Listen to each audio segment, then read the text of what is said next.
Good afternoon, all of you. Our today's topic is DNA analysis. First, we will see where is DNA. Means the where is DNA found.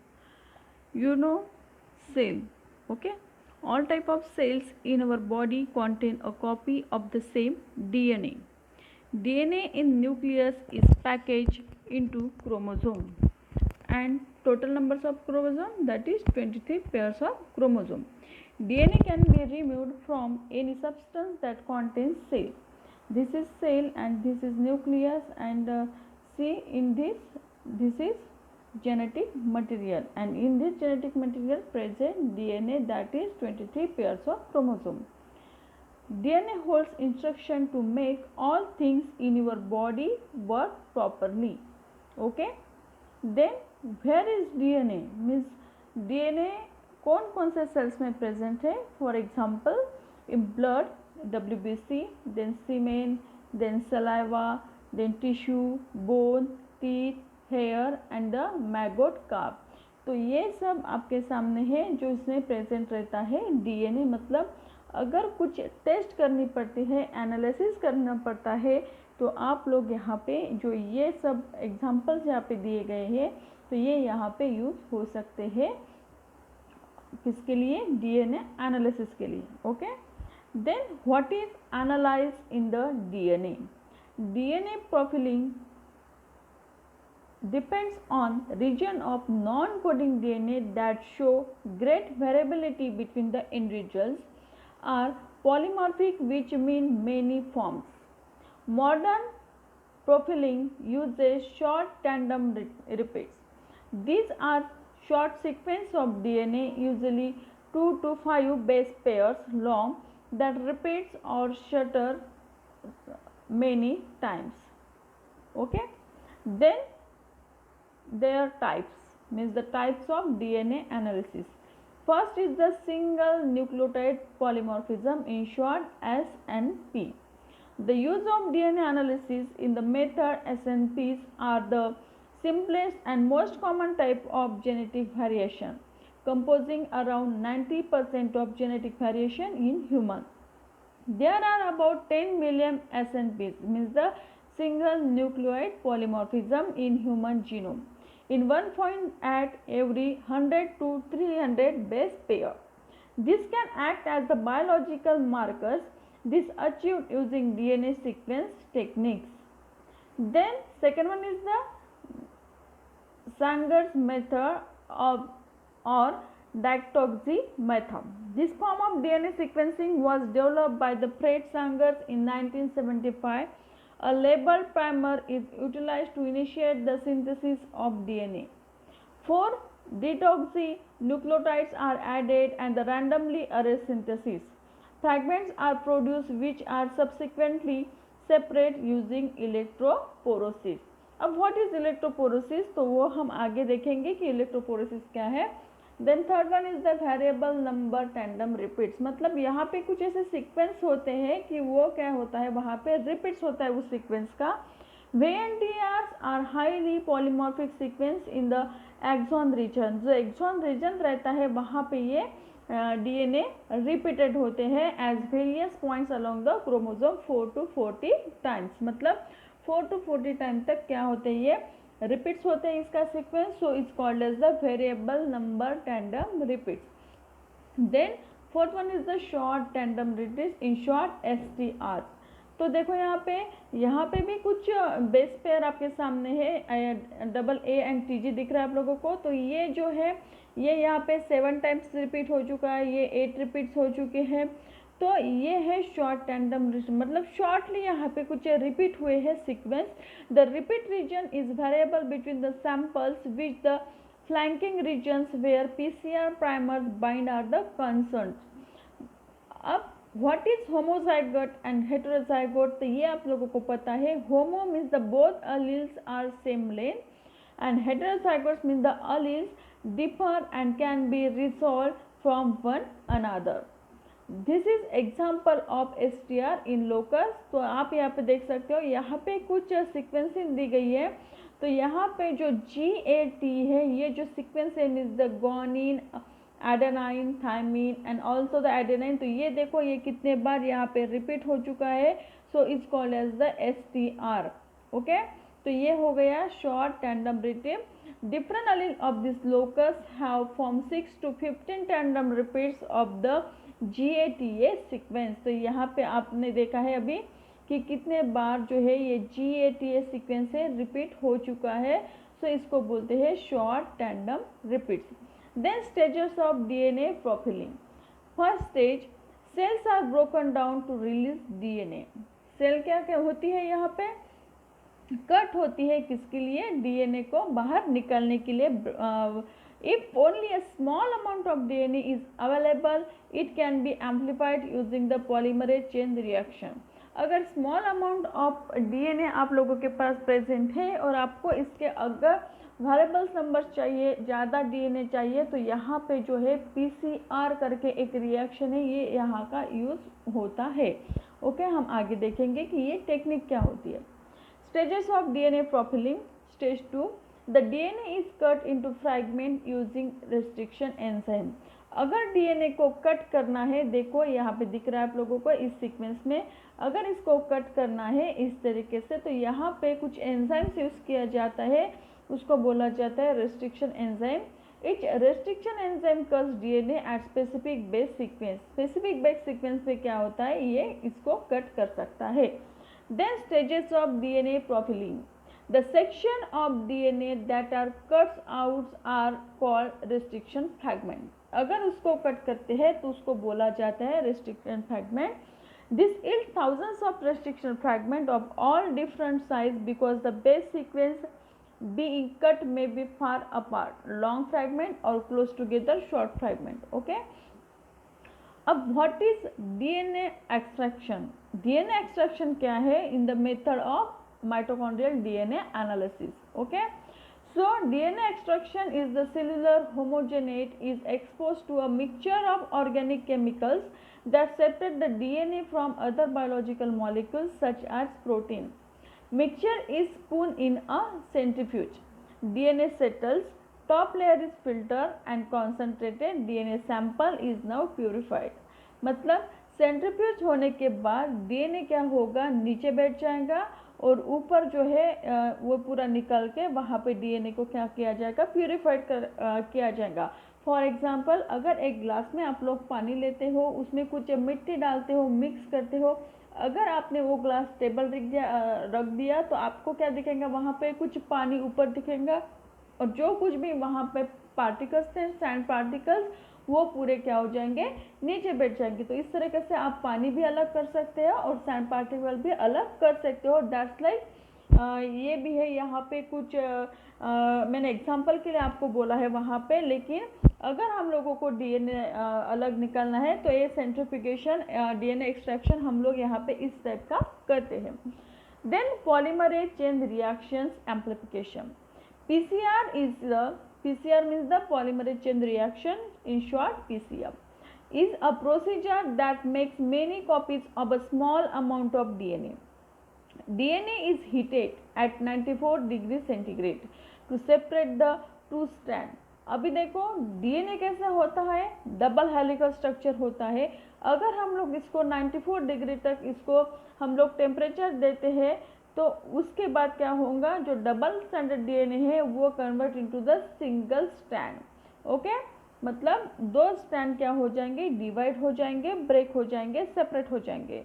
New DNA strand are then made from the template initially separate strand of DNA by using DNA polymerase primers and the free nucleotides। The process is repeated multiple times। ये process क्या होगी, multiple time repeats होंगी और DNA के जो number है वो क्या हो जाएंगे, बढ़ जाएंगे। Means the doubling the amount of DNA after each cycle. Then see this reaction, polymerase chain reaction. तो जैसे हमने बोला है कि DNA कैसे होता है, डबल हेलिकल स्ट्रक्चर होता है, तो इसको अगर हम 94 डिग्री तक इसको अगर हीट करते हैं, डिनेचुरेशन प्रोसेस बोलेंगे हम इसको, तो ये क्या होगा, जो डबल स्टैंडर्ड DNA है वो ब्रेक हो जाएगा। ब्रेक हो जाने के बाद देखो यहाँ पे फॉरवर्ड एंड रिवर्स प्राइमर्स आप देख सकते हो। तो यहाँ पे इसको 45 सेकंड तक 54 डिग्री पर यहाँ पे हम लोग कम कर देंगे, सेंट्रीफ्यूज करेंगे टेम्परेचर इसका। तो ये हो गई एनलिंग प्रोसेस। देखो आप कैसे किस तरीके से ये पूरे स्ट्रैंड अलग हो चुके हैं, ब्रेक हो चुके हैं। देन यहाँ पे क्या हो गया, इसका जो सेकंड वन है न्यू स्ट्रैंड यहाँ पे डेवलप होगा, एक्सटेंशन होगा, जो कि आप देख सकते हैं यहाँ से 5 to 3 प्राइमर तक है, और देन यहाँ पे न्यू स्ट्रैंड फॉर्म होगा 5 to 3 तक। तो इसको हम एक्सटेंशन बोलेंगे। तो ये 72 डिग्री तक हो जाएगा। तो ये हो गई पॉलीमरेज चेन रिएक्शन। मतलब अगर यहाँ पे एक ही डीएनए है तो इसको कट करके हम लोग यहाँ पे 2 बॉडीज फॉर्म कर सकते हैं। अगर हम वो उस 2 को अगर क्रैक करेंगे तो वहाँ पे 8 बॉडीज फॉर्म होगी। Body means the DNA form हो गए। देन 8 के हम लोग उसके भी ऊपर कर सकते हैं 16, देन 16 के 32। इस टाइप हम लोग क्या कर सकते हैं, डीएनए को बढ़ा सकते हैं इन पॉलीमरेज चेन रिएक्शन। तो इस टाइप अगर आप लोगों के पास एक डीएनए सैंपल है तो उसको आप थाउजेंड्स बिलियंस कंडीशन में बढ़ा सकते हैं with the help of polymerase chain reaction. Okay, तो ये हो गई PCR. Then DNA sequencing means the gel electrophoresis. तो आप लोग यहाँ इस डायग्राम में भी देख सकते हैं, यहाँ पे कुछ बैंड फॉर्म हो चुके हैं जो कि डीएनए के हैं, और डीएनए सीक्वेंस के आगे हम देखेंगे ये किस टाइप का होता है। Gel electrophoresis, DNA product are separated by the length of base pairs. जो बेस पेयर्स होते हैं उसको सेपरेशन होता है। Pore size of the gel influence how far the DNA fragments is travel when placed in the electric field. एक ऐसा यहाँ पे इंस्ट्रूमेंट होता है जहाँ पे जो डीएनए सैंपल है वो पोर किया जाता है, और ये जो हर एक सैंपल अलग अलग सैंपल है, सपोज 1 है, 2 है, 3 है, आप इस डायग्राम में देख सकते हो। यहाँ पे आप लोगों को जो रेड कलर में इंडिकेशन दिख रहा है, तो ये अलग अलग डीएनए सैंपल्स है जो कि यहाँ से पोर किए थे, सैंपल 1, सैंपल 2। तो ये हम आगे देखेंगे। ओके, उसके पहले हम देखेंगे RFLP is the enzymatic procedure for separation and the identification of desired fragment of DNA. Using restriction endonuclease enzyme, fragment of DNA is obtained and the desired fragment is detected by the using restriction probes. May be used to differentiate two organisms by analysis of the pattern derived from the cleavage of their DNA. Restriction enzymes means the endonuclease that cleaves the double-stranded DNA and specific 4 to 8 nucleotide long palindromic sequence. तो यहाँ पे कुछ है 1, 2 and 3 types आगे हम देखेंगे। Step 1 is the collection of sample. पहले हम लोगों को क्या करना है, सैंपल कलेक्शन करना है, और हमने डीएनए एक्सट्रैक्शन भी देखा है। DNA is extracted from the available tissue sample. जो हमारे पास अवेलेबल टिश्यू है उससे हम लोगों को डीएनए एक्सट्रैक्ट करना है। देन स्टेप 2 में क्या करना है, restriction digest. The DNA in each sample is digested with the same restriction enzyme, जैसे मैंने पहले ही आप लोगों को बताया है पहले वाले स्लाइड में। The enzyme restriction enzyme has specific restriction site on the DNA, so it cut DNA into fragments. Different size of fragment are generated along with the specific desired fragment. तो आप यहाँ पे देख सकते हो, एक टिश्यू लिया था हम लोगों ने, जैसे सेल सैंपल बोलेंगे, उसका एक्सट्रैक्शन किया डीएनए का, then cleavage of the DNA by the restriction enzyme. तो यहाँ से हमने इसकी बॉडी देखो, ये एक थी और यहाँ पे हम लोगों को 2 बॉडीज मिल गई, मतलब 2 डीएनए मिल गए। Then third step gel electrophoresis. जैसे मैंने अभी बोला आपको, इलेक्ट्रोपोरेसिस के बारे में हम आगे देखेंगे। तो देखो, जैसे हम लोगों को डीएनए सैंपल मिल गया तो ऐसा एक इंस्ट्रूमेंट रहता है, प्लेट रहते हैं, ऊपर और नीचे दोनों भी अलग रहते हैं, और ये एक दूसरे को यहाँ पे अटैच किए जाते हैं। The digested fragment are run in the polyacrylamide gel electrophoresis और is also called as the agarose gel. तो यहाँ पे एक एगारोस जेल डाला जाता है electrophoresis to separate the fragment on the basis of length और साइज ऑफ मॉलिक्यूलर वेट। तो आप देखो यहाँ पे कुछ गैप आप लोगों को दिख रहे हैं। तो यहाँ से क्या होता है, डीएनए सैंपल यहाँ पे पोर किया जाता है बैंड फॉर्म करने के लिए, सीक्वेंस देखने के लिए। Then step 4 is the denaturation. The gel is placed in sodium hydroxide solution for denaturation so that single stranded DNA are formed. Then step 5 is the blotting. The single stranded DNA of 10 are formed into charged membrane, that is the nitrocellulose paper, by process called the capillary blotting and the electroblotting. तो यहाँ पे नाइट्रोसेलुलस नाम का एक paper use किया जाता है, it's called as the capillary blotting. इसको क्या बोला जाता है? Capillary blotting. Then step 6 is the baking and the blocking. Okay, the nitrocellulose paper transfer with DNA is fixed by the autoclaving. Then the membrane is blocked by using the bovine serum albumin of the casein to prevent the binding of label probe non-specially to the charged membrane. अभी देखो, जैसे मैंने बोला कि पहले वाले diagram में हमने बोला वहाँ पे कुछ डीएनए पोर किया जाता है. पोर हो जाने के बाद ऐसे कुछ बैंड फॉर्म हो जाएंगे और वो निकलने के बाद जो पेपर बोला हम लोगों ने वो वहाँ पे लगाया जाएगा और वो जो बैंड थे इसके ऊपर पूरे प्रिंट हो जाएंगे. DNA fragment transfer into the filters. Okay, invisible at this stage. देखो यहाँ पे है नाइट्रोसेलुलस फिल्टर और ये है जेल. ओके, और ये पूरे बैंड वहाँ पे क्या हो जाएंगे? फॉर्म हो जाएंगे. देखो, nitrocellulose membrane, this is nitrocellulose membrane, this is agarose gel. Then alkaline solution, paper towels है यहाँ पे कुछ, और यहाँ पे हेवी वेट डाला है क्योंकि वहाँ पे डीएनए ब्लॉटिंग पेपर पर ट्रांसफ़र होने के लिए. ओके, तो ये हो गई 6 नंबर्स की स्टेज. Then step 7 hybridisation and the visualisation. देखो यहाँ पे किस तरीके से बैंड फॉर्म हो चुकी है. This is x-ray film. Okay, the label RFLP probe is hybridized with the DNA on the nitrocellulose paper. The RFLP probes are the complementary as well as labeled with the radioactive isotopes, so they form the color band under the visualization by radioatomography. मतलब इसके हिसाब से यहाँ पे क्या होते हैं? Band form हो जाते हैं और यहाँ पे किसका डीएनए किसके साथ मैच होता है ये हम यहाँ पे देख सकते हैं. Means the probe hybridizes with the homologous DNA fragments. Okay, तो यहाँ पे ये बैंड फॉर्म करने का कारण ये जो सैंपल है अलग पर्सन का है डीएनए, ये डीएनए दूसरे पर्सन का, ये डीएनए और ये डीएनए, तो ये अलग अलग पर्सन के सैंपल है. तो ये अगर यहाँ पे कुछ क्राइम होते हैं या फिर कुछ प्रॉब्लम्स आते हैं जहाँ पे डीएनए टेस्टिंग हो जाएंगी और इसका डीएनए किसके साथ मैच होता है ये देखने के लिए ये पूरी बातें यहाँ पे काम आती है. ओके, जैसे कि हमने अभी बोला है कि उस एगरोजेल में हर एक डीएनए क्या हुआ था? अलग अलग पोर किया था, अलग अलग पर्सन के पोर किए थे. और जैसे देखो जो यहाँ पे ब्लॉटिंग पेपर लगाया था जहाँ पे बैंड फॉर्म हो गए डीएनए के, तो अगर क्रिमिनल इन्वेस्टिगेशन करते हैं तो किस टाइप का होता है?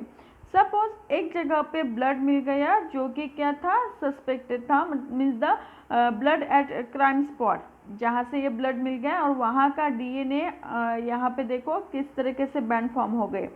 और जिन लोगों के ऊपर था कि इन लोगों ने ऐसा ऐसा कुछ मैटर किया है और उनका डीएनए लेने के बाद देखो तो यहाँ पे कुछ डीएनए वहाँ पे एगरोजेल में पोर किया था इलेक्ट्रोपोरोसिस में.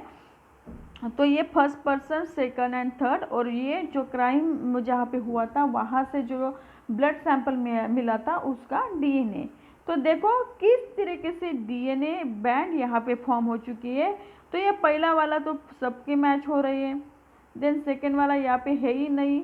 देन थर्ड वाला देखो यहाँ पे जो फर्स्ट और सेकंड पर्सन है उसका मैच हो रहा है. थर्ड वाला जो है सेकंड पर्सन का मैच नहीं हो रहा, लेकिन क्या हो रहा है? फर्स्ट और थर्ड वाले का मैच हो रहा है. और यहाँ पे देखो देन ये जो बैंड है फिर से वही बात आ गई, लेकिन यहाँ पे 1 2 3 पर्सन में से सिर्फ जो पहला नंबर वाला पर्सन है इसके पूरे बैंड यहाँ पे मैच हो रहे हैं. तो यहाँ पे जो क्राइम किया है वो किसने किया है? फर्स्ट नंबर वाले पर्सन ने किया है. तो इस तरीके से यहाँ पे डीएनए एनालिसिस होता है. Then mitochondrial DNA. During fertilization, the sperm only contributes its nucleus 23 chromosomes. तो आप लोगों को पता है जो स्पर्म होते हैं वहाँ पे माइटोकॉन्ड्रिया प्रेजेंट होता है और जो माइटोकॉन्ड्रिया रहता है वो खुद का डिवीजन खुद बना लेता है. जब एग को जब स्पर्म अटैच होता है तो उसकी टेल निकल जाने के बाद वहाँ पे जाइगोट फॉर्म होता है। तो यहाँ पे जो है mitochondria of the sperm cell are located at the mitochondrial sheath which is destroy upon the fertilisation. Fertilisation के टाइम पे वो डिस्ट्रॉय हो जाता है and only available mitochondria is that of the mother's. तो ये जो माइटोकॉन्ड्रिया होता है वो ओनली मदर में प्रेजेंट रहता है। तो किसके वजह से? At the time of fertilisation the sperm mitochondrial sheath is destroyed. Then uses of mitochondrial in forensic। तो forensic में इसका क्या यूज होता है? इन DNA एनालिसिस में mitochondrial DNA will be used when the biological evidence may be degraded or in small quantity cases in which evidence consists of only hair, bones and teeth. Missing persons cases, use of the skeletal remains, established individuals as the suspects. Okay, then Y chromosome. DNA on this passed down the paternal line with usually to change every few hundred years. However, there may be a change in one of the repeat sequence of DNA called short tandem repeats. We can analyze these short tandem repeats using techniques known as the PCR electrophoresis to produce a DNA fingerprints. तो यहाँ पे Y chromosome का भी use हो सकता है short tandem repeats को लेके डीएनए एनालिसिस में। तो अगर ये होता है तो इस टाइप के डीएनए फिंगरप्रिंट्स यहाँ पे मिल जाते हैं, यहाँ पे बैंड मैच कर सकते हैं। ओके, मीन्स द फादर और जो है चाइल्ड आने वाला जो है, मतलब जो सामने वाला चाइल्ड है जहाँ पे डीएनए टेस्ट करनी है उसके साथ। तो ये हो चुका है डीएनए एनालिसिस हम लोगों का कंप्लीट। Okay, thank you.